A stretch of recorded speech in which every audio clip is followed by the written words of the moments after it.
Welcome to our inaugural, the first of our Saturday Symposium series on social emotional learning.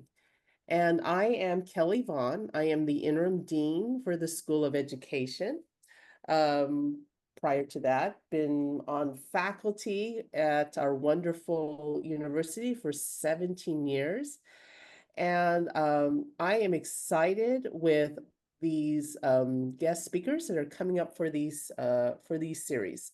Just an FYI, if you haven't seen it on our events page at NDNU, I will post it in the chat shortly. But this is the first of monthly series. It occurs on average, the third Saturday of the month, 8:30 to 10 a.m. January till the end of this academic year, which will be on May for our series. And the reason why it's so early at 8:30 is that we actually have to allow for the possibility of our cohort faculty and students from Hyderabad, India, with the Ed Podium team to join us when they can live. That their time zone is 12 and a half hours ahead of us. So it's about 9 p.m. their time. So this is the best allocation for everyone to fit in. Social emotional learning. For those of you that are not familiar, what that is, it's this is basically an endeavor of integrating the components, what I would call the underpinnings of education that leads to whole well-being for the school community. And according to the Castle, the consortium on what is it? The consortium on association on social emotional learning, 5 pillars that embody social emotional learning, and they are self-awareness, self-management, social awareness, relationship skills, and responsible decision-making skills. So Carol Ruiz, what she teaches or what she hosts through her workshops embodies these pillars in the social emotional learning framework. I'm going to introduce to you Carol. She is an engineer that turned into a parent educator since 2008. She is the founder of Speak Life. She has 4 children, ages 12 to 28. I know her youngest one, and has volunteered with kids and parents communities in elementary and middle school for more than 2 decades. She has personally practiced nonviolent communication for more than 15 years. And she'll explain this concept of nonviolent communication. She's been building a community of empathetic, joyful, and empowered students by teaching nonviolent communication skills, both online and in-person workshops since 2020. And she has also recently become a podcast host with her new show, Shared in the US, aimed at bringing unity to the United States by using nonviolent communication to process their thoughts of her guests on controversial political topics, which I think that's very, very interesting to hear. So I'm going to go ahead and take it away, give it to Carol Ruiz. Welcome, Carol. And go ahead and welcome to hear your thoughts and what you share with us here in this community. Thank you so much. I've been excited about being here for so long, and I want to thank everybody for getting up early or staying up late, however the case may be, to hear about this topic that I am so excited about. I think, like most people who are parents, kids provide a huge challenge to, the way you thought the universe worked. And then suddenly, you find that you're trying to work with these kids and you experience all kinds of things that really put you way outside your comfort zone. So in trying to deal with that and trying to deal with my life, I guess I have the propensity. I have read probably thousands of books on, being, especially positive parenting. I was super drawn to that sort of thing. But there was a little piece in there that somewhere deep inside me, there was the, yes, I want to be a positive parent, but what about this other situation? Like where does justice and mercy sort of play? And so as I was busy reading these books, one day I came upon the book by Marshall Rosenberg on nonviolent communication. And lo and behold, instead of this being something that I immediately put out toward my children, I spent time with it in myself. And I was super, super excited to find out that not only did it make me feel a lot better and stronger and more wonderful as a person, but also when I was finally able to erupt into working with my kids, I found out that parenting was a lot easier than I thought it would that it was. That when I learned to get out of my own way and actually use real valuable information that I found out inside of myself, that my kids and I started to build better relationships, and that made life easier in general because they would come to me when they were having problems instead of hiding it, and they would listen to what I said instead of fighting back immediately. So that journey of mine came through parenting, but nonviolent communication is really for everybody. So as a quick thing before we get started, don't get put off by the term nonviolent communication. It doesn't mean just avoiding hitting and screaming. That word violence tends to bring that up in people's minds, but actually the practice of nonviolent communication is all about engaging your free will and finding your freedom. And so with that, let me start my presentation, and you'll have plenty of time to ask questions. As a matter of fact, Kelly is going to be monitoring questions in the chat. So, and I love to be interrupted because a lot of times the questions really expose something that maybe I'm not bringing out in the presentation. So if you've got questions as we go along, I would encourage you to put them in the chat, and then there'll be a time at the end as well that you can ask questions.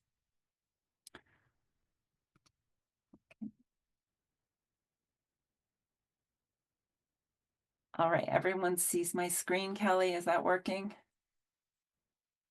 Okay. I'm adjusting things here so I can see. Yeah, I can Okay. see. All right, so today, as I know that I'm talking to an audience that is comprised of people interested in teaching. So whether you're already a teacher or you're wanting to study about being a teacher, you spend your life interacting with kids. And what I'm here to point out to you is how you can discover your human genius. We'll talk about what that means in a second. But mostly, this is about bringing you a brand new perspective and perhaps energy and life into the way that you're living in the world and the way that you are being in your classroom. So I'm going to be talking about an effective means for you to experience authenticity, trust, and care so that you're able to be creative and stable and find great solutions. And, as part of this symposium series, I know that some people will be coming and talking to you about AI and education.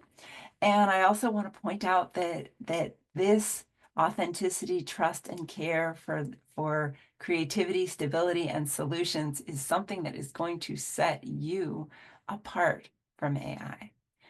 So hopefully today you leave with a really clear idea of what exactly it is we have the opportunity to do as teachers and parents, actually. So I'm talking to you about human genius. What is human genius? Well, what surrounds us in the culture provides a pretty limited view of what human genius is. Because according to maybe what you hear around, or maybe even what the education system tends to support, is that we think human genius is just about developing and using our skills, our logic, and our intellect.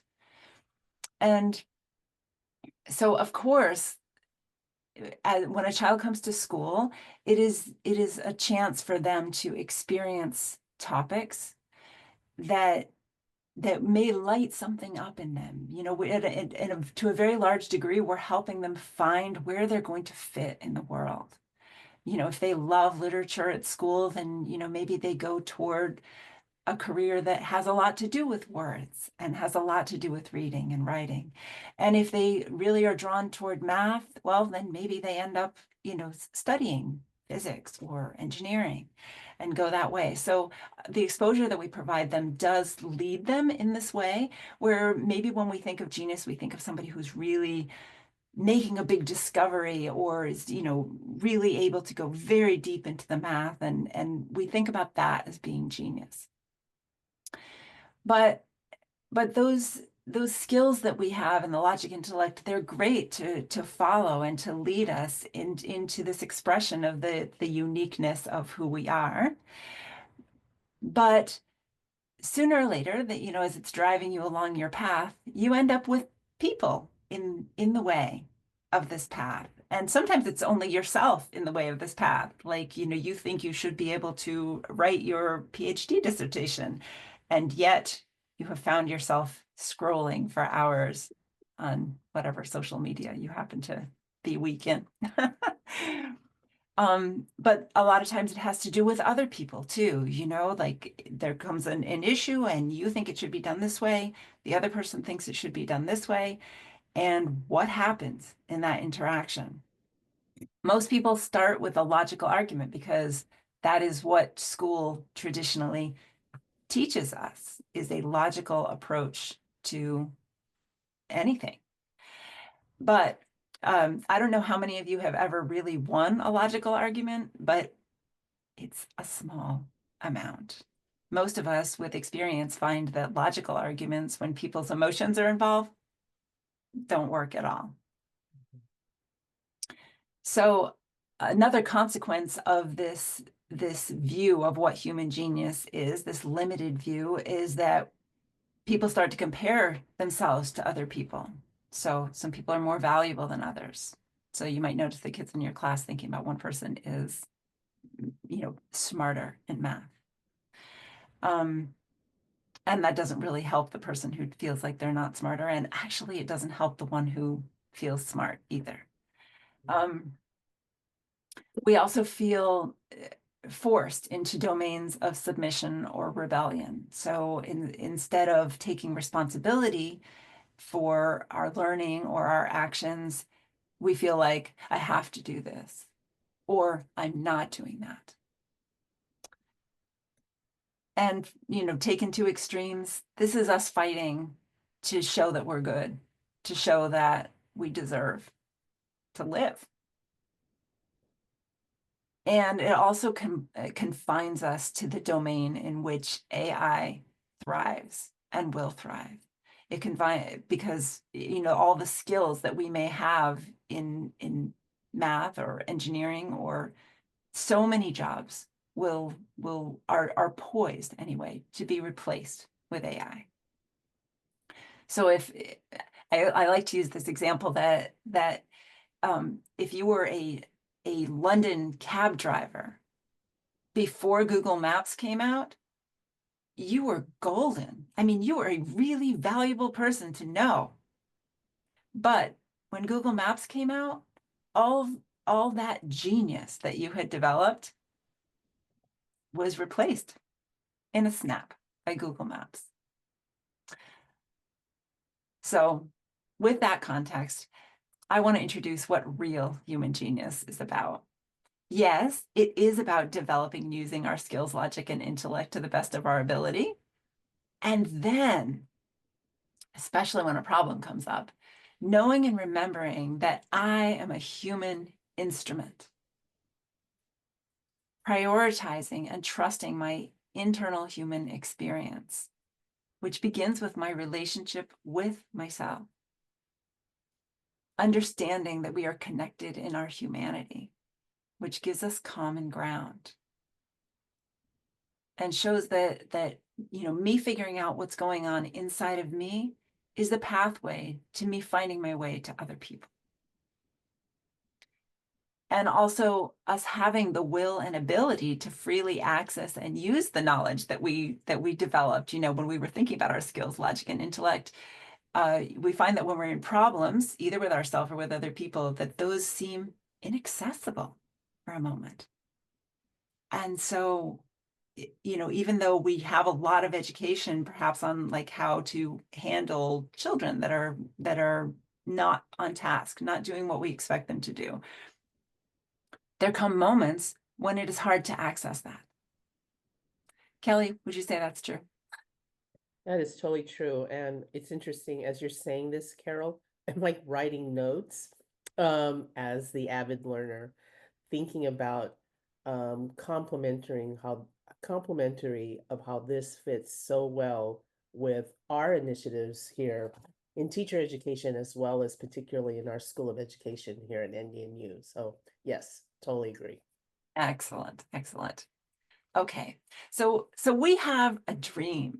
We have a dream about the way that we will educate children, about what a school should look like. And it's inside of us, especially, nowadays, almost everybody is focused toward having a positive learning environment. So we think about things like cooperation and collaboration. You can read here on the screen of all these wonderful things that we hope for in our education environment. We want children to be learning competence, resilience, and responsibility, as well as academics, but we don't just want that to, we now know that if we expect that to enter their minds, they have to be in a comfortable place. So we want them to be curious and engaged. And when we have to communicate with the people that we work with or with the children, we want to be effective in that. And we want to come to the workplace, to come to school, knowing that everyone has positive intent. And it's hard. It's hard to do this. But this harmony and peace, it's like written in us. But this is really what we want. And all of this takes place when individuals really feel free and not compelled, judged, or forced. So generally, we try to walk this walk. So there are different teacher trainings. The one that is used at McAuliffe that I know about is the responsive classroom. And, of course, we have many whole child education principles that are all in support of that dream that I just showed you. But there's a big but. And the but comes in is that even though these trainings give us critical skills that are motivated by big and beautiful ideas, they are really hard to embody. And there's a perception that success in this depends on years of experience. So new teachers, new grads, they feel a lot of pressure. And also, the successful implementation of this sort of thing requires countless real-time decisions and adaptations. And it's hard to have a teacher training that covers all of those circumstances. So the question is how can teachers feel free and confident to positively contribute themselves, their knowledge, their gifts, and their talents? because this ability is what they really most need to teach. And you think, especially in the face of tough situations. So on this slide, what I've tried to represent is a teacher facing a parent who's upset with them,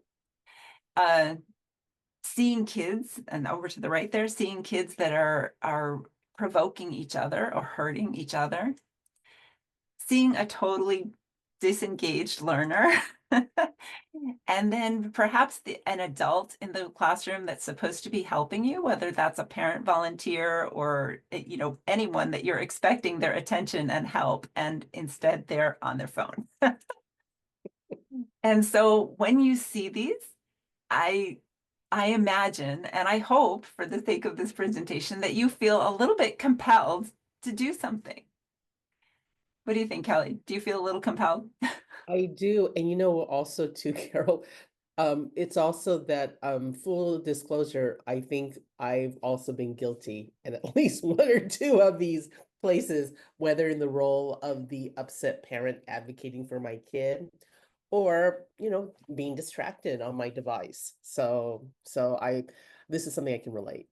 Yeah, and that's a great point, actually. It's not like some of us are righteous and we don't fall into these things. We're all over the place. Yeah. This happens to us. So the first awareness that I want you to get in this presentation is I want you to feel what that compulsion feels like, because that compulsion is a little flag that's saying, hey, wait, you aren't free right now. When you feel compelled to do something, you're not relaxed and free and peaceful, which is the place, remember, where we know that we have access to all we know. And that's where we get curious. We don't want our kids to feel like they're forced or judged to do something. And that's a different form of that compulsion, when we force and judge. But also, we want them to be curious about things. And, that's kind of where we're going here. So that compulsion that we feel is a lack of our own freedom. And it's because we're sort of stuck in an internal block. We find ourselves experience this lack of freedom when our thoughts fall into what I'm going to call compassion blocking stances. And I'll show you what they are in a second. But those thoughts are not just compassion blocking to other people. We're also forgetting to be compassionate with ourselves. That is to recognize what we, or our human instrument, is experiencing when these things come up. So our goal to establish human genius is to get out of the internal blocking patterns and use our human instrument to guide us in a manner that is consistent with the reality that we as human beings face. So let me introduce you to the blockers. So that what the purpose of showing you the blockers, they have 4 different types here. It's not really so that you can categorize the different types, but knowing these different types helps you to catch them. It gives you more surface area, I guess, to grab onto something. So one type of compassion blocking is moralistic judgment. And so you might catch these things coming out of your mouth, coming out of someone else's mouth, or, just circling in your thoughts as you think about a problem that you're having. So there's moralistic judgment, thinking things like, he should know better than this, or she's just being oppositional. And that's you making a judgment about what the situation is like, or the person is like. And then there's comparison between people, and even comparing people against a fictional ideal, like of what you expect an ideal student should be. And there's thinking about who deserves what. Oh, she's had 3 chances. We're done. Or denial of responsibility. And in this case, I'm not talking about the denial of responsibility that someone has for a particular task, whether that's you or someone else. Instead, I'm talking about this feeling that we have that we have to do it. And I try to teach this material to students all the time, and you can't believe the amount of time that they spend in this denial of responsibility. If they have a paper to do, the only reason they can think of doing that paper is because they have to do it. Mm-hmm. Okay. So when you notice those things in your own thoughts and everything, it can be kind of a wake-up call to remember what's coming next in this presentation. So as you go about your life, start listening in. But our shared dilemma is that it's so dang easy to fall into those compassion blockers. Yeah, I agree. Our analysis of our external situations, and a lot of it has to do with the patterns that we experienced when we were growing up, and even just the surrounding culture, all contribute to block us from this human experience. So we stay in our analysis of things, and we're not turning to our human instrument for help. So freedom seems inaccessible, and everybody's experiencing this. Parents are experiencing this, right? So that these are in two categories here on the top, where things that we're talking about, the types of compassion blocking thoughts that they're thinking that they're going to most likely say something or do something on the outside that tries to force the other people, or on the bottom we have things that are internal to them, that they're sort of doing the violence to themselves. So I'm saying violence, but I don't mean hitting and screaming and everything. I just mean that you'll be basically trying to force other people or force yourself, or maybe you're just hurting yourself. So like with parents, they need to eat their broccoli or no dessert, right? I have to stop them from fighting. Homework is still isn't done. They're lazy. Don't other kids set the table without a meltdown? Or for the internal things, it's like, I'm afraid of what will happen if this goes on. How will they ever become competent? I want them to take responsibility. Our family needs to function, right? And then teachers. That group of kids is too rowdy. If she misses one more homework assignment, I'll make her stay in at lunch. That parent has no idea what it's like to work with their kid in the classroom. And I have to cover all this material before March. Ah! So, and then internally, I'm over my head. What if the iReady scores don't improve with my approach? The district is demanding too much for how much time we have. And I don't love my job while I'm dealing with all of this. All these seem familiar, right? Yeah, they do seem, and I would have to say, Carol, probably even more prevalent in this time and day, with just the pressure of school district budgets and more standards, regulations coming down that impinge on teachers. So, yeah. And so, we probably readily recognize these things in the adults, in the parents, and in the teachers. But guess what? It's already going on with the students too. She took my pencil, I'm telling, right? And he is so loud and annoying. I'm not going to play with Billy after what he said. The teacher is being unfair, and we have to cover fractions again, right? And internally, nobody likes me. I'm not as smart as the other kids. I don't understand the instructions. And if I don't do well, my parents will be upset with me. So this is universal. This is hard for us as human beings. So enter nonviolent communication. Nonviolent communication is about learning to cherish yourself and other people. And it's about understanding how to use your free will and enable other people to do the same. And the world has had great leaders in this. There are two of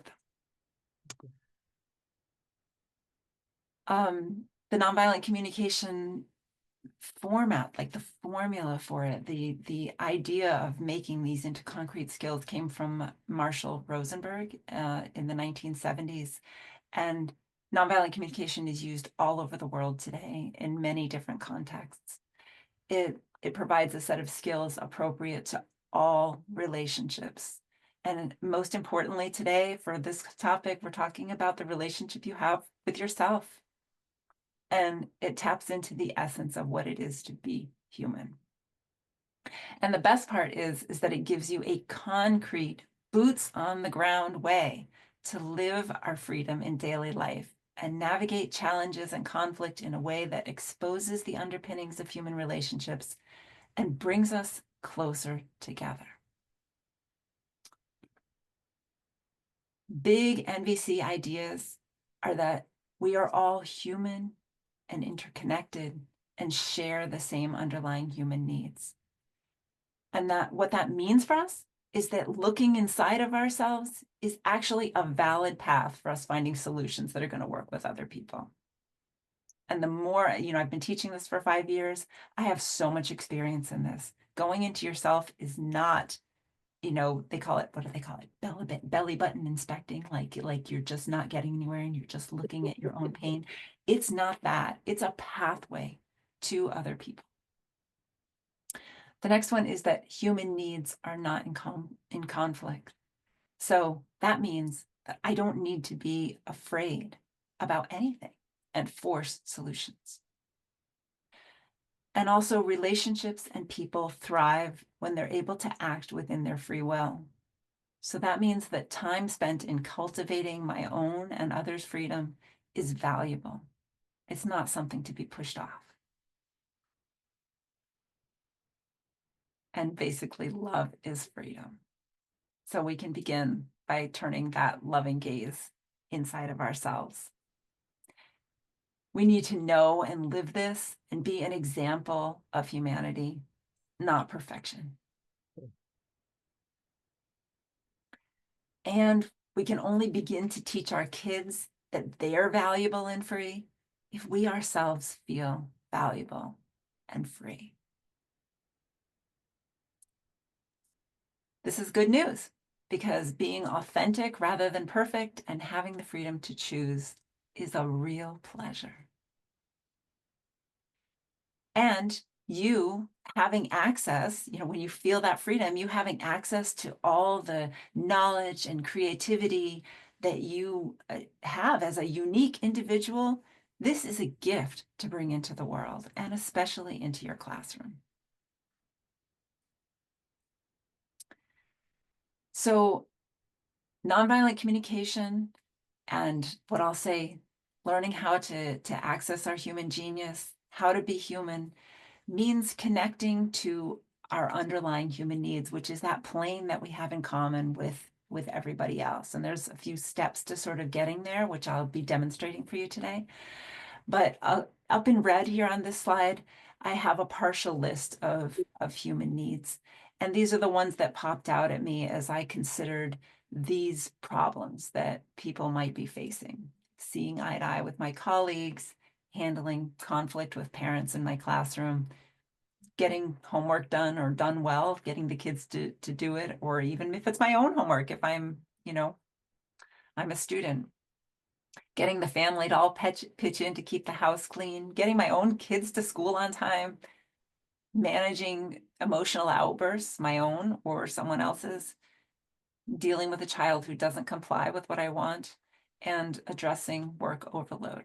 When I read all of these, up in red here, these are the human needs that sort of popped out at me as like, these are the things that are sort of excited by these situations because we feel like there's a hole in these in some way, but it's not true. There is no hole, but it hurts anyway.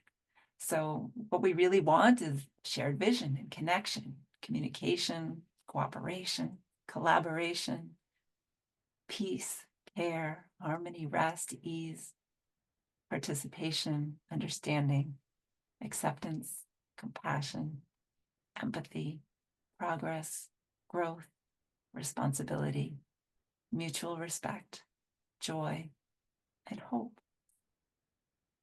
I took the time to read those to you because, well, later I'll show you a bigger list, but I won't read through that one. But I hope that actually just reading those words makes you kind of go, ah, yeah, that's the dream. Those are the things that we want and we need. And of course, they're not met all the time, but they're the truth of who we are, that we want these things. This is what it is to be human. So when you connect to your human needs that are excited in a particular situation, you're accessing your own human genius and you're becoming free. And this is unique. You are a unique individual. You are facing other unique individuals. And actually, it's just crazy to me that even though we have similar situations, those exact situations are completely unique in the world. And uh, and so you have a special job for, when you're teaching and you're dealing with one particular student, you're the only you're the only person in that moment with that student who has a chance of influencing them. It's incredibly precious. So I want you to become free so that you have stability and ability to access all that you know. Maybe you've had your 10,000 hours with that kid. Well, maybe not 10,000, but you've had a lot of experience with that kid. You have intimate knowledge of that child that other people don't have. So having the stability and ability to access what you know, your education, and then apply it to this particular kid, this is important. Now you're free to seek authentic solutions in a broader context. And with that list of human needs that you have, you want to choose solutions that meet one or more of the needs that you picked out that were your needs, but be sure not to violate them for yourself or for the other person involved or for that child. This is where we move into autonomy, knowledge, and creativity and allow solutions to arise in a connected way that build relationships, trust, and community. And this is also where you offer freedom to others. So all that sort of seems a little nebulous. So we're going to an example. But before I do, are there any questions that have popped up, Kelly? Or are we all good? So let's see, I'm looking in here. There's just only a direct question about a responsive classroom, which I think that was directed to me. So just a quick answer that we are looking into these topics as they come up, for future webinar, um, um, topics. So keep those questions and recommendations coming in the chat because I am collecting them. That was it, Carol. Okay, very good. Okay, so here comes an issue. I don't know what it is, but I've lost my freedom. This issue has made me feel compelled to do something. So I feel compelled to fix it right now. I'm thinking those compassion blockers. And at the moment, my mind just pops forth a solution, and it really doesn't take into account what they need. And it doesn't really take into account what I need either. It's just a very limited view of what I need. Like maybe I need peace in the classroom right now. And so I take whatever action, but actually my needs are a lot broader than just needing peace in the classroom right now. And so to some degree, when I feel that compulsion, I'm also not paying attention to the breadth of my needs. So to get started with nonviolent communication, you need to remember that your situation also includes you. This little stick figure here, that's me. When I teach this to the middle schoolers and now high schoolers, I have them create a little them so that they can remember that they're part of the problem, or not problem, but part of the environment, whatever. Okay, so there's you and the issue. It's not just the issue where you just want to engage in logic. It's you. And when I want to feel some freedom, I can set my issue down in the corner over there, because all those thoughts that originally come to you, we don't want to block them or suppress them. We just want to put them down in a safe place while we do something else, because our analysis of situations can be very useful. But at the moment, we find that life isn't so easy to navigate. We've hit one of these blockages with someone else, that things are not so free and easy anymore. So we're just going to set that down in the corner. And then working with my human person, I'm going to think about 3 different things. I'm going to think about what my senses are perceiving. That's what my eyes and ears are hearing in the situation. You need to choose a moment in time. So it can be like when you see a behavior, or it can be now as you're thinking back on what it was like when you saw that behavior. But you need to start at a moment in time and think about what your senses perceive, what your feelings are and why, and then what human needs of yours are sort of activated. And when you're able to do this, then your actions become free and will stem from a consciousness of this new stability. So this is a basis of naming it and claiming it in a way, naming and and and and in the place of naming it, realizing your emotions, your own thoughts going into it. Mhm. Yeah. Mhm. Yeah, absolutely. So now the issue, instead of becoming or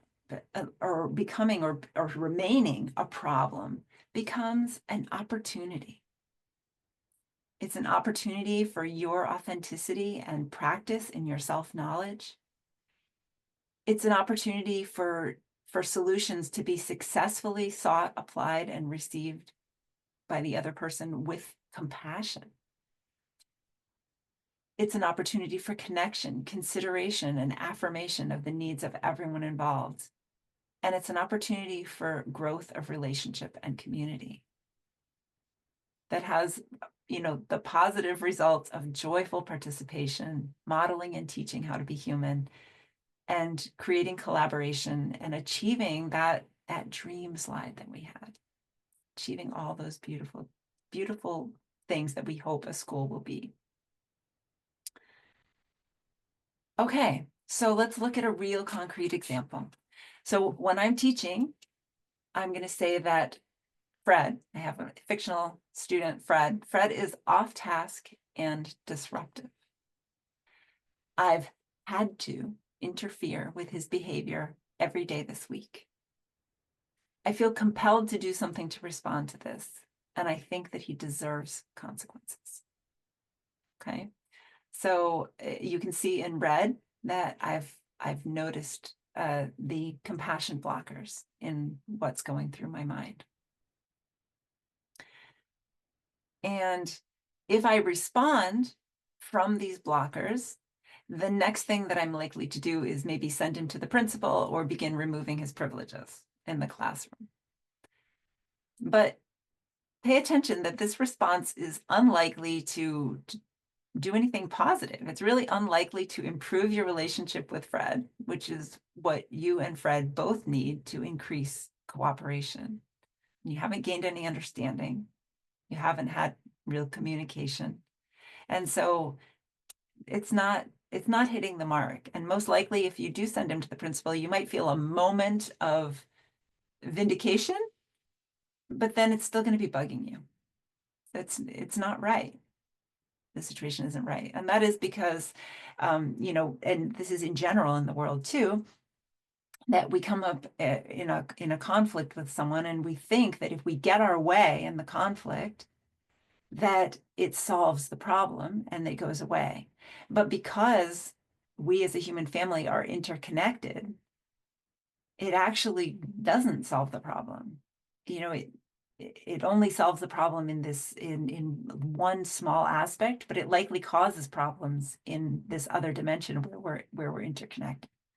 Because if you send Fred to the principal, what are his thoughts going to be about you? And what kind of trust is he having with you? So very likely already as a teacher, you know that that's not where you want to go. But in the moment that you're thinking those compassion blockers, he's off task and disruptive, I've had to interfere with his behavior every day this week. Well, it seems like that's where you have to go, right? This seeming familiar, Kelly? It does, yeah. It's probably as recent as maybe just last week. This kind of reaction, so very timely. Okay. Okay, so let's try to practice some nonviolent communication and see what happens. I'm going to set that down and make an objective observation. Now, an objective observation is something that can be seen with a camera or recorded by a microphone. And it can also include instances of time, but really, truly very objective, no characterization of things. So an objective observation would be each day this week when I'm trying to deliver information to class about any academic subject in lecture format, Fred starts talking to his friends or making an off-topic remark that makes some of the kids laugh.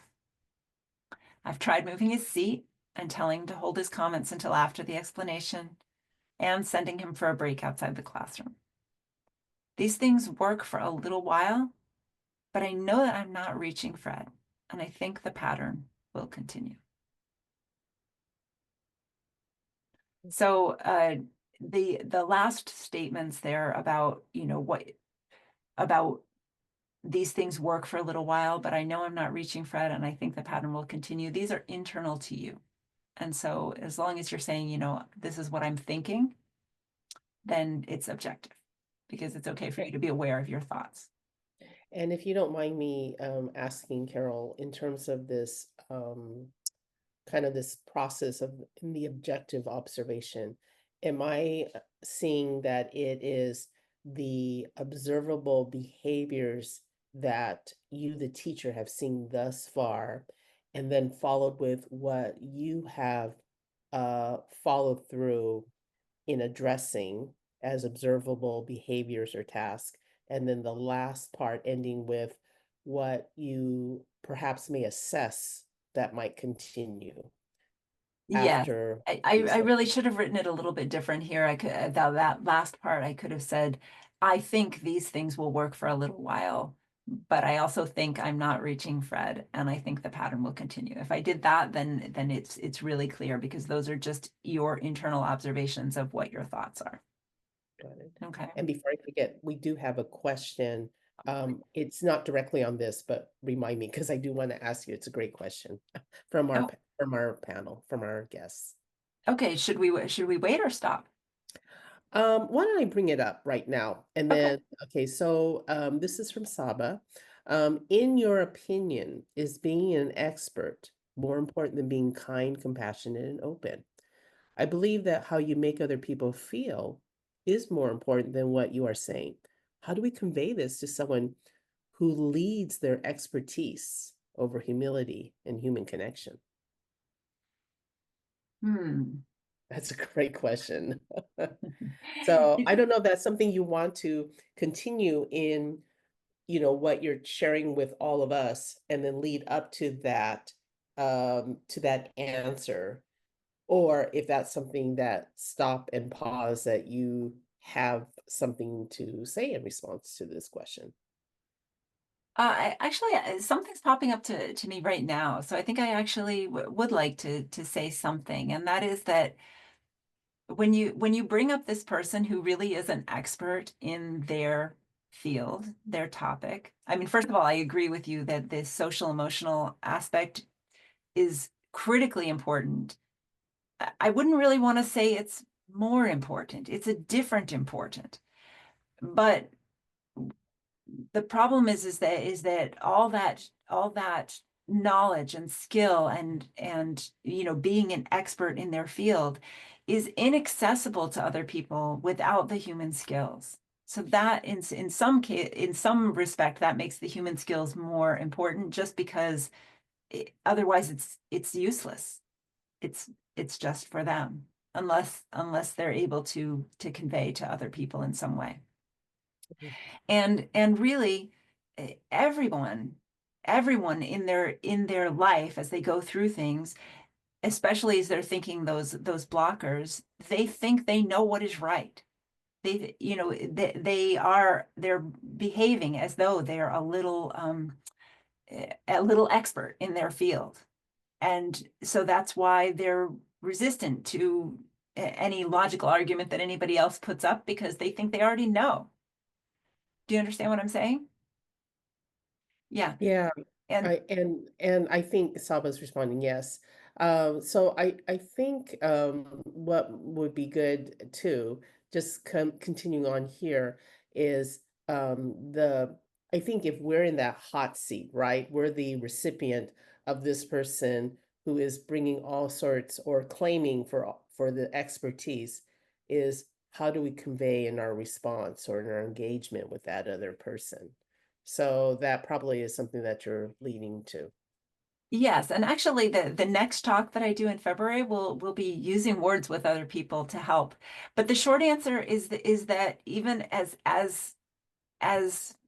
representative as they seem to be of the topic and the expertise that they have, they're actually human too. And so when you're able to meet them with compassion, that is the chance that you have to influence and open the door. Okay, so let's get back to Fred and the example. Um, I'm gonna think about my NVC analysis at a particular time. And so I could choose to think about it like when I observed the last incident that happened with Fred that made me feel so compelled. But I'm going to say that this is later. This is on my lunch hour when this is still just going around. So I'm going to choose now um, uh, to go ahead and examine my feelings. So this is the mood meter that's put out by the Yale Center for Emotional Intelligence. And I love it, love it, love it. But they've also come out with a free app called How We Feel that you can download on your phone. And it actually has a lot more emotions than these to choose from. But I just love it. But let me give you a quick overview here is that this has put emotions on this Cartesian plane, where on the x-axis we have low pleasantness and high pleasantness, low to high, and on the y-axis we have low energy to high energy. So in the first quadrant here we have high pleasantness and high energy. So if I knew that that was kind of what I was experiencing, then I might choose excited or motivated or cheerful, lively, something like I am presenting here to you today. Or if I'm having low pleasantness but high energy, then I'd be in the second quadrant up there, and I might be feeling furious or maybe even frightened or anxious. And if I drop down, again, now I'm still in low pleasantness and but low energy, then I might be choosing something like lonely or exhausted, fatigued. And finally, if we're talking about high pleasantness and low energy, then we might be feeling restful or comfortable, secure. So this can be great because in today's society, we spend a lot of time right smack dab at the crossroads and we're just whatever, we're fine, you know? So we don't think about it. Or we find ourselves angry or frustrated or sad.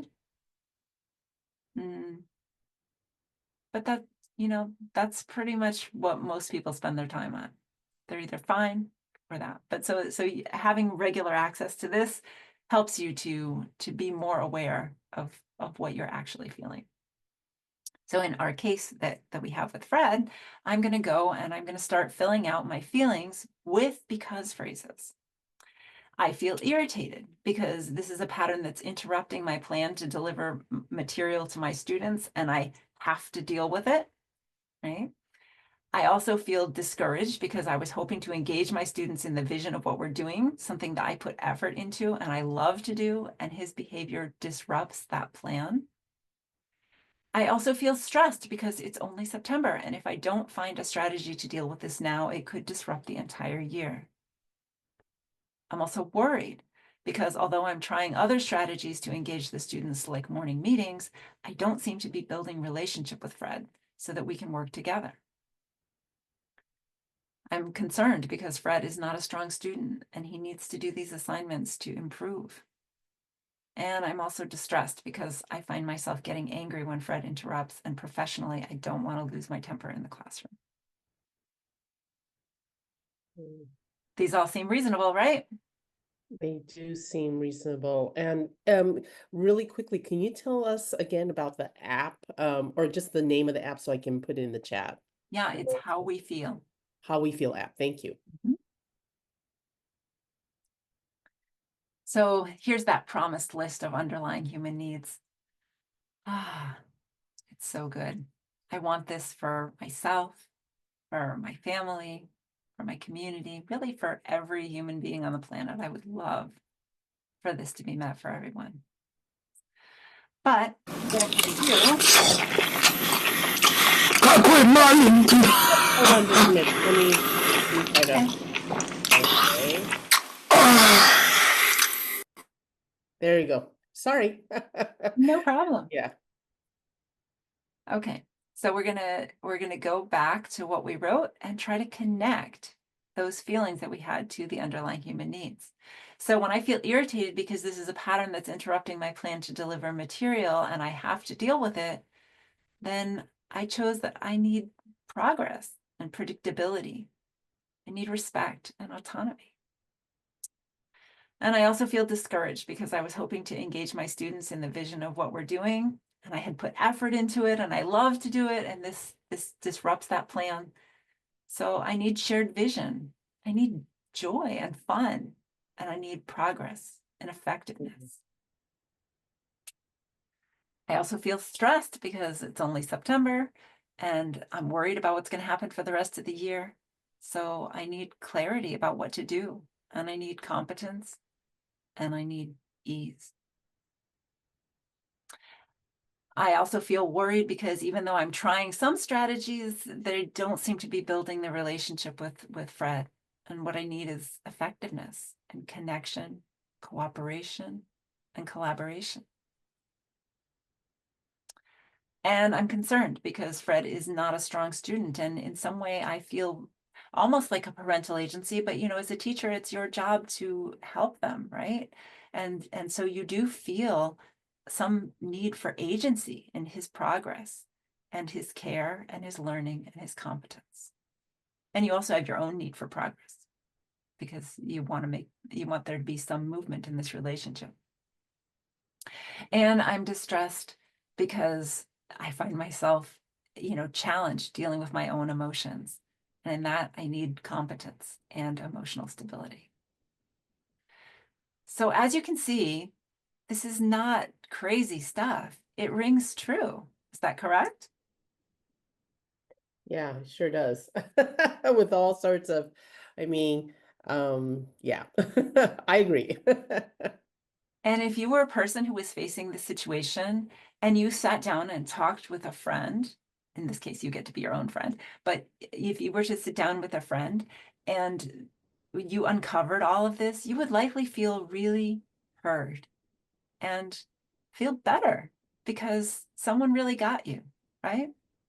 So that's where you find this stability. When you touch the truth of what's going on inside of you, something happens, something shifts. There's a release of negativity, an ability to change the way that you're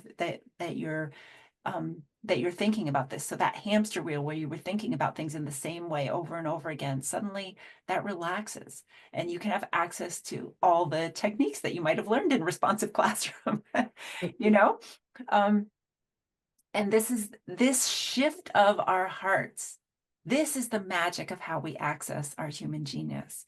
Because when we touch the truth of what's going on inside of us, which remember is unique to us and the particular situation and the particular child, when we touch that, something inside of us changes. And that movement of the heart is where that human genius really can be accessed. So, and remember that these needs are also what connect you to Fred and also everyone else. So when you move into this, you're definitely in the right place to begin to think about solutions. So you can use this list to inspire and evaluate any potential solutions that come to mind from this relaxed state. You can consider the needs, not only these needs being met for you, which is where they originated, but anywhere in your life that you can authentically experience them. Whether that's you with yourself, you with your higher power. You can think about where you get these from other people in your life, and importantly, you can think about where you can authentically offer them to anyone, including Fred. It's interesting because these needs that we pull out very often when we're in a situation with someone, it's kind of like they're in a mirror with us. And the needs that pop out in us are a reflection of the same needs expressed differently, but in the other person as well. So again, that's one of those things about nonviolent communication. It's not a waste of time to go inside yourself because that's a pathway through to the other person. So finding your needs is key to finding solutions for both of your needs. So let's go back and look at the solution that we came up with at first. We were like, okay, we're going to send him to the principal or begin removing privileges. So are these meeting my needs? I mean, I sort of highlighted respect and effectiveness because you might think, well, maybe that would get me respect, or maybe that would be effective. But all these other needs that came out in you from this situation, no way. By sending someone to the principal or removing privileges, you're not getting progress, predictability, autonomy, shared vision, definitely not joy and fun, right? Effectiveness, no. Clarity, competence, ease, connection, cooperation, collaboration, all of these, they're woefully left unaddressed. Am I right? Yeah, and let me just do a little bit of a recapture here, Mhm. is stating what we're feeling. And thank you so much, Carol, for providing the How We Feel app, because that can help us identify at the moment how we're feeling. And then the second part is thinking of the other person, and finding that connection of what our common needs are in a respectful way. And these are some of the terms for that. Really quick question from one of our guests. 80 wanted to know if any of these information, for example, the slides, can be shared with the guests who attended today. I would be happy to share the presentation, no problem. Mhm. So thank you. Sure.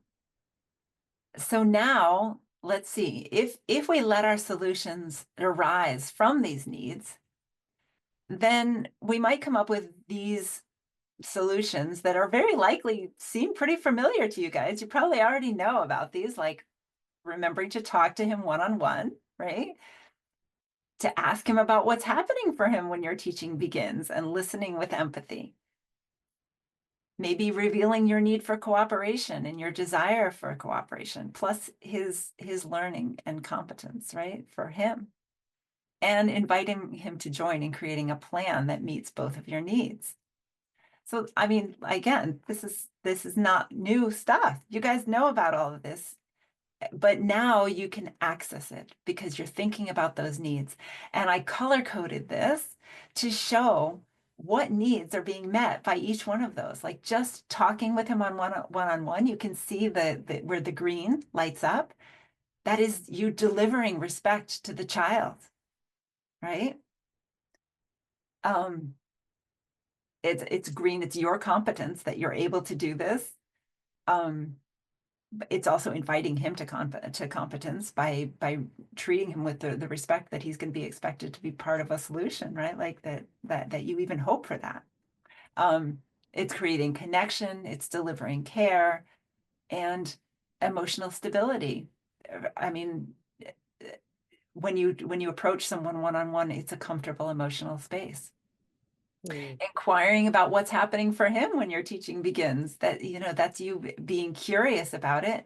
And again, if we look at all the purple, that contributes to a shared vision because you're getting understanding about what he's got going on, and it's creating connection because you cared to ask and you're showing care and you're learning and he's learning. Maybe he didn't even know, but now that somebody's asking, it can reveal it for him. It can help him grow into competence and emotional stability because he's gaining a skill of looking inside of himself. When you reveal your need for cooperation and your desire for cooperation and learning and competence, you're showing your humanity. And that, again, contributes to the shared vision because we all have these needs. It's shared. For clarity for him about what's going on, for learning for both of you about how to handle situations like this, as well as possibly learning the material that you're trying to present. And again, emotional stability. And then inviting him to join you in creating a plan that meets both of your needs. Well, we've got predictability and autonomy, shared vision, clarity, connection, cooperation, collaboration, competence, and again, emotional stability. Hmm. So I didn't have to attend an extensive training for this. I used myself. I used my human instrument. And when I came up with those needs, and when I came up with those needs, I felt heard, I felt relaxed, I felt different. I moved away from that compulsion and I was in that place of peace and stability. And then these solutions, which again are not rocket science, it's accessible to all of us to think about doing this. And it naturally met all of those needs. And this is creating relationship with Fred.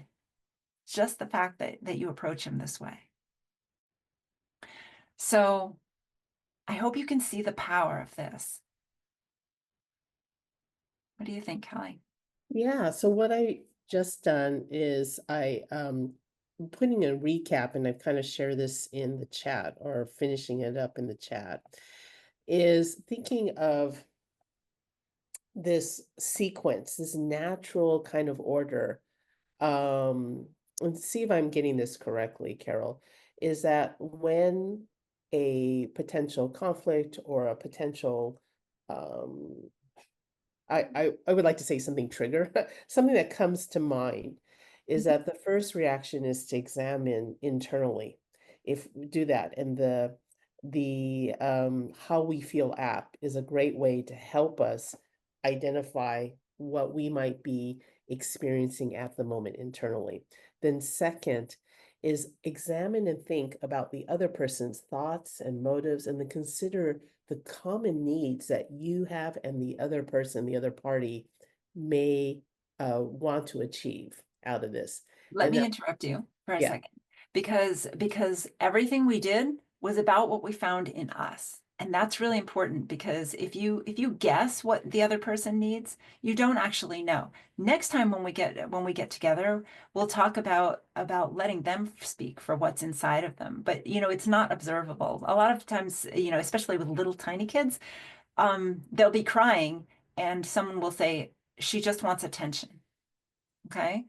But actually, we don't really know whether that child wants attention or not. All we know is that they're crying, right? And so don't go down the path of trying to guess really what the other person's feelings are. If you whatever needs that come up in you, you can assume that there is some reflection of that in the other person and go with that. Yeah, go with that. thank you. And I also wanted to point out that you were saying the first thing you do is check in with yourself. You won't be able to stop the judgments and everything that come out of your mind. So go ahead and let them out. Just remember what they are, then set them down, and then you can start this process. Yeah, I think I put in the chat is, just how not necessarily judging, but identifying, what is it that you're experiencing, and the how we feel app, that's what I was asking you, will help you, the individual, internally as to what you might be experiencing at that moment, with not necessarily judgment, but just identification.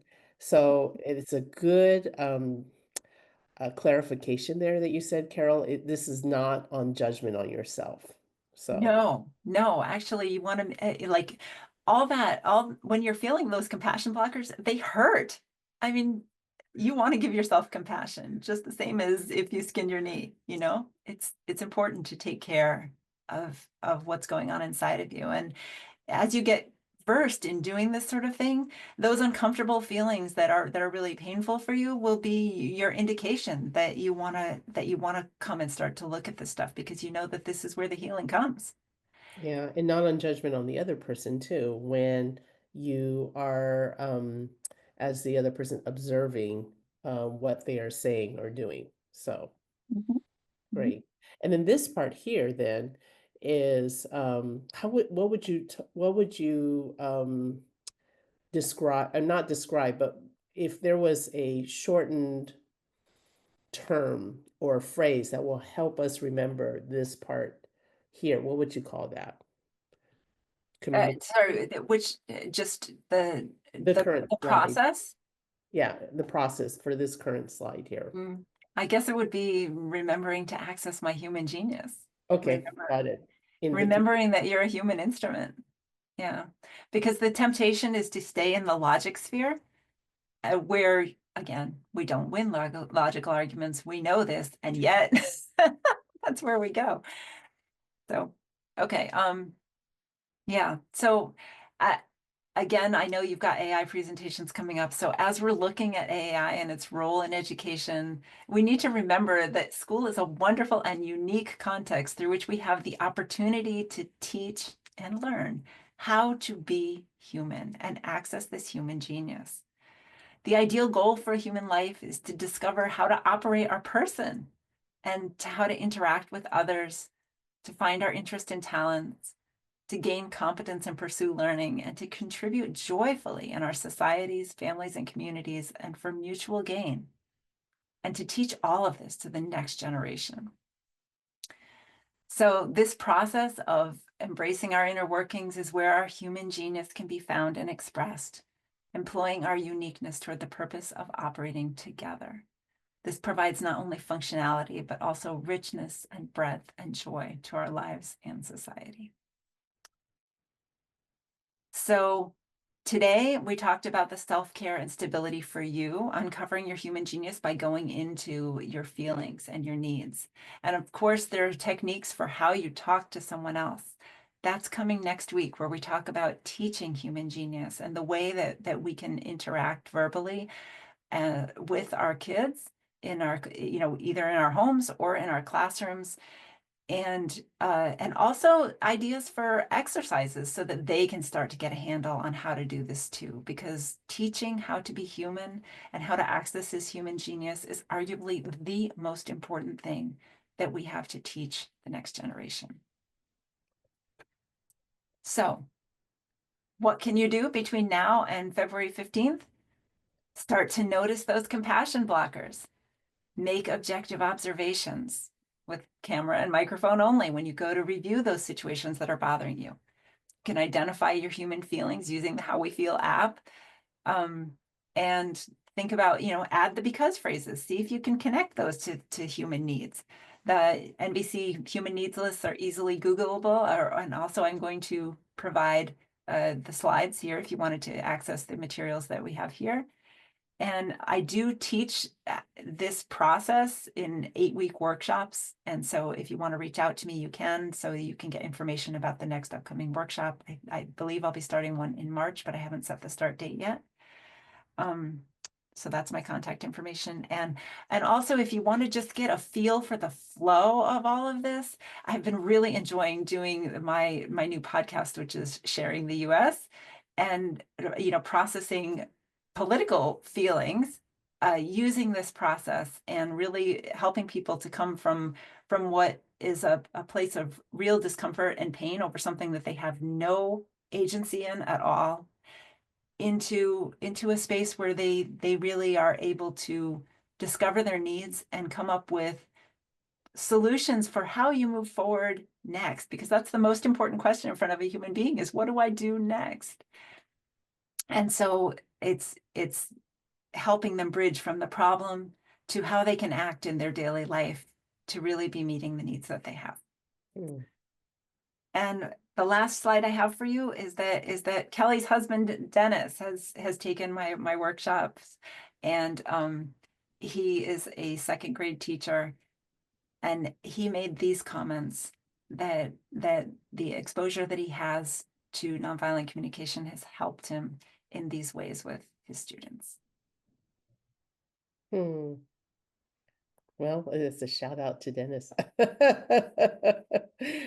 And can I also add a testimony to that too? Not only as a veteran 25 plus year teacher, public school teacher, who really valued um, Carol's workshops and have incorporated them to great success. It also is a tool that he has developed that has also enhanced our relationship, husband and wife, Dennis and me.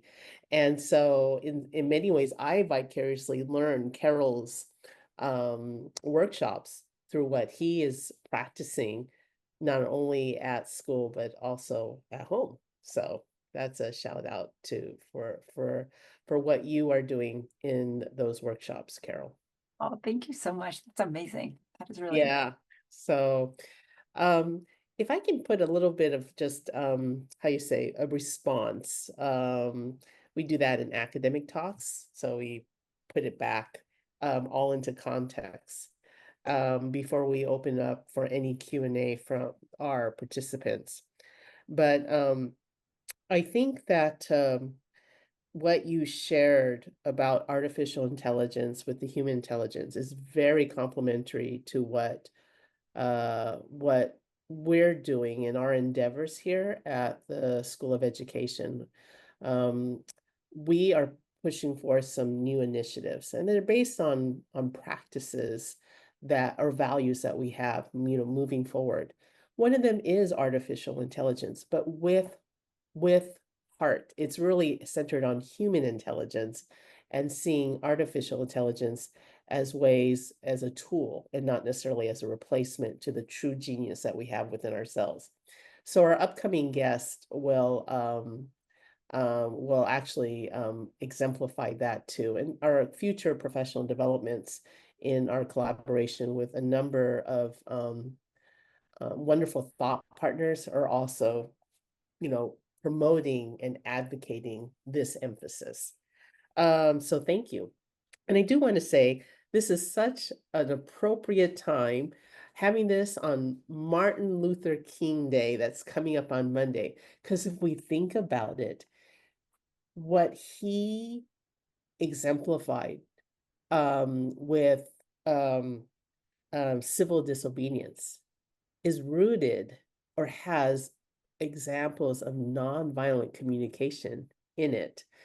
And in many ways, that component of it is effective and it made an influential change with the whole civil rights era. And so, if we think about it, can one person do much with the tools, with the understanding, with the wisdom that we are activating within and how we approach with social movements? The answer is yes. It may not be immediate, but it's basically exemplifying that and embodying that and then allowing it to spread through education. Thank you very much, Carol, so that others catch on. And when there is more and more folks that are understanding that and respectfully kind of practicing that for themselves and for others, then that's where we can have influential movements such as the civil rights. So I kind of wanted to end it on that note that this, what might seem a little part, can end up being, very big as more people understand it. that's a beautiful context. Thank you. So, yeah, well, thank you. So, are there any questions from I know some people, had to leave or go off. But if there's any questions, you're welcome to quickly unmute or put in the chat. So great. Thank you very much. AD commented that this is a great webinar, very helpful. This is actually um, Terry had a great question. The next one is actually next month. So we have these webinars once a month. Um, my kids and dear Dennis would say, "What, every Saturday?" Couldn't handle it. Um, because I would be facilitating them.